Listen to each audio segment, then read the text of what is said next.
kalau udah hamil duluan ya udah tamat riwayatnya. Nah, hari ini kita mau dobrak stigma tersebut. Pada episode ini kita akan membahas sebuah kasus ya yang sangat penting dalam dunia bimbingan dan konseling, yaitu peran konselor sebagai advokat. Penasaran nggak kalian gimana konselor itu berjuang buat masa depan siswanya di tengah situasi yang jujur aja ini nggak mudah. Nah, kita di sini sudah kedatangan tamu yang sangat luar biasa.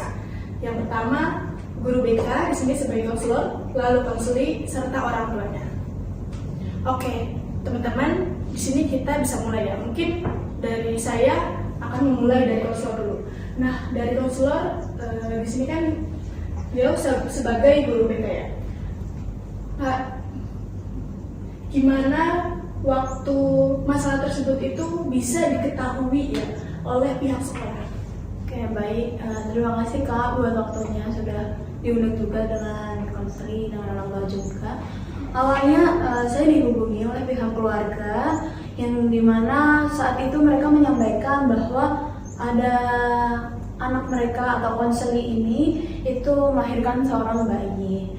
Informasi tersebut tentu sangat membuat saya terkejut dan pihak sekolah juga sangat terkejut karena siswi tersebut merupakan anak kelas 12 yang tinggal sekitar 2 bulan lagi sudah lulus, sudah mendapatkan SMA. Dari informasi awal tersebut, saya kemudian mencoba memahami situasi yang terjadi, apa sih yang sebenarnya terjadi, dan langkah awal yang saya lakukan yaitu saya mengidentifikasi masalah tersebut bagaimana dari sisi konseling, dari orang tua maupun kondisi lingkungan yang terjadi. Oke, kita bisa lanjut dari pandangan konseling. Mungkin kalau kamu tidak keberatan, kamu bisa menceritakan bagaimana yang kamu alami pada saat itu. Awalnya saya tuh ngerasa takut dan bingung sih Kak, karena orang tua saya kan kerja di pabrik, jadi kerjanya itu dari pagi sampai malam. Jadinya saya tuh di rumah sama nenek saya gitu, jadi saya tuh ngerasa kesepian gitu Kak. Nah, ketika saya kesepian itu saya mencoba untuk mencari pelarian gitu Kak. Saya bertemulah dengan satu cowok. Nah, di situ kami menjalin hubungan. Di awal-awal hubungan itu saya merasa hubungan kita itu biasa saja, tapi waktu di pertengahan dia itu menjadi sosok yang posesif seperti itu. Baik, dari situ kamu bagaimana sih tiba-tiba merasakan wah ini hubungannya udah nggak sehat nih? Sebenarnya saya tuh pernah mencoba buat mudahin hubungan kita berdua, tapi setiap saya mengatakan ingin putus, dari dianya itu selalu mengancam ingin menyakiti dirinya sendiri gitu, atau bahkan dia pernah bilang kalau misal saya mengatakan ingin putus, dia itu ingin bunuh diri gitu Kak. Jadi dari situ saya ngerasa kayak takut gitu Kak, kalau misal saya mengatakan ingin mudahin ini semua tapi dia malahan bunuh diri gitu. Nah, jadi dari situ saya memilih untuk bertahan di hubungan yang jujur saya nggak nyaman untuk menjalaninya gitu. Lalu gimana sampai akhirnya kamu itu bisa mengalami hamil di usia yang mungkin cukup muda ini? Ya, dikarenakan hubungan kita udah lama dan kita itu punya satu tujuan yang sama, yaitu menjadi content creator gitu Kak, di salah satu aplikasi gitu, TikTok gitu Kak. Nah, di situ kami kan ngerasanya ingin membuat konten menjadi couple lucu gitu Kak. Nah, salah satunya itu kita membutuhkan alat-alat gitu Kak. Nah, salah satunya ada handphone gitu. Nah, di sini waktu itu kami itu tidak memiliki handphone yang memadai gitu Kak. Jadi kami itu mencari cara buat kita membeli satu handphone yang memadai gitu untuk konten. Nah, di situ kami mencari-cari cara gitu Kak. Nah, terbesitlah ide cowok ini untuk membuat video gitu Kak. Videonya itu kita melakukan hubungan gitu Kak, hubungan seks. Nah, itu di video, lalu itu dijual belikan di salah satu situs gitu ilegal gitu Kak. Nah dari situ kami akan mendapatkan uang katanya gitu Kak. Nah setelah dia mengatakan hal tersebut, saya ngerasa makin kayak aduh, ini tuh udah nggak benar gitu loh Kak, karena saya ngerasa kalau misal kita melakukan hubungan tersebut sebelum nikah itu jujur itu kesalahan yang sangat besar gitu loh Kak. Nah setelah itu karena dia selalu membujuk aku, itu dia mengatakan kalau misal kita bakal dapat uang yang banyak dari situ, terus kita bakal jadi konten kreator gitu. Nah setelah itu dia juga bilang kalau misal aku tuh nggak bakal ninggalin kamu gitu, kamu percaya sama aku. Jadi di situ saya mulai dulu gitu Kak, saya setuju untuk membuat video tersebut gitu. Nah kita udah membuat beberapa kali video dan kita juga sudah menjual belikan. Itu kami udah mendapat uang gitu Kak, dan lalu kami juga udah kebeli HP tersebut gitu. Nah setelah di posisi itu kami mencoba untuk membuat konten gitu Kak, sampai akhirnya itu di beberapa bulan terakhir saya ngerasa kok nggak halangan gitu, nggak mens gitu. Nah sampai akhirnya saya ngecek gitu Kak, saya curiga kalau semisal saya itu lagi hamil gitu. Sampai akhirnya saya cek dan ternyata benar Kak, kalau semisal detik itu saya hamil gitu.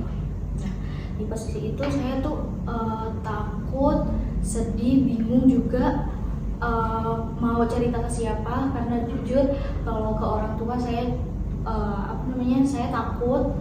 Saya juga kalau misal ke teman takut dia juga gak bisa menerima saya gitu Kak. Jadi saya di situ memilih untuk diam dan tidak mengatakan hal apapun ke siapapun gitu Kak. Oke, di sini ada unsur pemaksaannya nggak? Mungkin dari kejadian ini? Kalau unsur paksaan jujur mungkin di awal-awal itu kita melakukan saya ngerasa kayak mungkin agak dipaksa, karena awalnya saya itu jujur ragu, tidak mau ngelakuin hal itu. Tapi di sini itu cowok ini bukan memaksa saya tapi membujuk saya untuk melakukan itu, dan keuntungannya juga kita sama-sama untung loh gitu. Nah mungkin di situ ya awal-awalnya saya ngerasa agak dipaksa gitu, tapi lambat laun kami ngelakuinnya itu enjoy gitu Kak, sampai akhirnya saya hamil gitu. Oke, di sini cukup menarik ya ternyata masalahnya, dan ternyata agak rumit ternyata ya. Nah dari sini, dari kondisi ini, adakah bentuk tanggung jawab dari cowok tersebut? Baik, untuk pihak cowok, dari informasi yang kami dapatkan, si cowok ini ternyata sudah dipindah sekolahkan oleh orang tua di luar kota, sehingga kami belum bisa mendapatkan informasi lebih lanjut, dan orang tua dari pihak cowok sangat tertutup gitu Kak. Oke, baik. Nah dari sini mungkin saya ingin bertanya ya kepada orang tua konselor di sini. Nah, Anda sebagai orang tua bagaimana perasaannya ketika mengetahui kondisi ini bisa terjadi pada putri Anda? Awalnya tuh jujur saya pas tahu kejadian itu tuh saya kayak ngerasa kaget banget, tapi kayak sedih juga gitu loh. Kayak nggak nyangka kalau misalnya kejadian ini atau kayak masalah ini tuh terjadi pada anak saya gitu. Mungkin ya ini mungkin kayak kesalahan dari saya juga, karena saya cukup sibuk, saya kerja dari pagi sampai malam gitu kan. Mungkin saya juga kurang perhatian gitu ke anak saya selama ini. Saya tidak memperhatikan dia ngapain, maksudnya kayak pergaulannya bagaimana, itu saya tidak tahu gitu. Terus saya tuh pas saya tahu dia sudah melahirkan itu kayak saya kaget, saya bingung, benar-benar saya kayak selama ini bagaimana Putri Anda tinggalnya dengan siapa berarti? Tinggalnya dia lebih banyak sama neneknya. Oh, sama nenek. Iya. Baik, kita kembali lagi ya ke konselor. Nah, Anda sebagai konselor dan guru BK, di sini apa yang pertama kali Anda lakukan? Baik, yang pertama kali saya lakukan pastinya saya mengidentifikasi masalah tersebut, lalu saya menganalisis situasi yang terjadi itu seperti apa, dan setelah saya analisis ternyata terlihat bahwa konseli saya yang pertama itu mengalami tekanan psikologis. Lalu yang kedua terlihat bahwa memang konseli saya mungkin kurang perhatian dari keluarga, dari lingkungan terdekat dia. Lalu saya juga melihat bahwa dia sangat mungkin memiliki ketakutan sehingga dia juga tidak berani cerita ke orang lain dan tidak berani mengungkapkan masalahnya. Dari sini saya juga mempertimbangkan bagaimana kebijakan yang terkait untuk masa depan dia, pendidikan dia ke depannya. Oke, di sini Ibu kan sebagai orang tua ya. Nah, bagaimana bentuk mungkin langkah pertama kali yang Ibu lakukan ya dari kejadian ini? Apakah mungkin datang ke pihak berwajib atau ke sekolah mungkin? Sebenarnya dari awal itu saya kayak nyari tahu dulu sih permasalahan yang sebenarnya itu kayak gimana dari awal gitu kan ke anak saya juga. Terus karena ini permasalahannya dua orang, sebenarnya ada si cowok ini, jadi saya tuh berusaha untuk menghubungi si cowok dan keluarganya dulu, apakah mereka mau bertanggung jawab atau bagaimana gitu. Lalu tapi setelah saya hubungi, saya telepon, itu tuh tidak diangkat sampai saya tahu beritanya kalau si anak ini, si cowok ini udah pindah gitu sekolahnya, dan kita benar-benar nggak bisa menghubungi, kita nggak tahu mereka pindah kemana seperti itu. Lalu saya kan ngerasa bingung, saya nggak tahu ini harus bagaimana. Saya juga takut gitu ya tentang pendidikan anak saya, karena 2 bulan lagi dia mau lulus gitu. Saya nggak mau dia itu berhenti gitu. Saya takut masa depannya nantinya akan terganggu. Saya mau pendidikan itu dia sampai selesai gitu. Makanya saya mencoba untuk menghubungi guru BK. Mungkin guru BK-nya nanti bisa membantu seperti itu. Lalu dari pihak sekolah bagaimana? Apakah ada konsekuensinya? Baik, pastinya dari pihak sekolah memiliki aturan-aturan tertentu yang harus dilakukan oleh peserta didik, sehingga sekolah tidak bisa mempertahankan peserta didik yang sudah melanggar hal tersebut, sehingga peserta didik atau konseli saya ini harus dikeluarkan atau di drop out dari sekolah. Tetapi saya sebagai konselor di sini, saya tidak ingin konseli saya berhenti untuk mengejar pendidikan atau mengejar masa depannya hanya sampai di titik ini saja. Saya bertanggung jawab atas apa yang dialami oleh konseli saya. Saya ingin bertanggung jawab dengan masa depannya, karena pasti pendidikan itu adalah hak semua bagi warga negara di Indonesia ya Kak. Maka dari itu saya mengusulkan dan memberi saran kepada pihak keluarga dan konseli saya untuk tetap berpendidikan, mengejar paket C gitu. Baik, lalu apa yang Anda lakukan nih sebagai advokat ya bagi konseli Anda? Baik, sebagai advokat di sini saya pastinya memperjuangkan hak-hak yang sudah terambil, yaitu saya memperjuangkan pendidikan si konseli saya agar konseli saya tetap bisa melanjutkan sekolahnya, yaitu saya menawarkan alternatif atau solusi terbaik kepada warga pada konseli, yaitu dengan menggunakan paket C, dan pastinya itu juga akan mendapatkan ijazah gitu. Berarti konseli tetap mengejar paket C ini pendidikannya? Pastinya kalau saran terbaik dari saya yaitu dengan paket C. Tetapi setelah kami rundingkan, pihak keluarga dan konseli memiliki kecenderungan untuk mengejar paket C tersebut. Baik, mungkin dari setelah konselor kita bertanya ya kepada Anda sebagai orang tua konseli. Nah, dari sini bagaimana mungkin respon Anda sebagai orang tua ya ketika mendengar solusi tersebut untuk anak Anda? Jujur saya merasa sangat bersyukur ya, karena anak saya ini ternyata masih bisa untuk melanjutkan pendidikannya dengan yang tadi mungkin sudah dibilang oleh guru BK-nya itu dengan mengejar ATC gitu. Saya kayak berterima kasih gitu karena saya masih tetap ingin mengusahakan supaya anak saya bisa menyelesaikan pendidikannya untuk masa depan yang dia. Oke, dari konselor bagaimana? Mungkin setelah dilakukan proses advokasi ini, apa harapan Anda?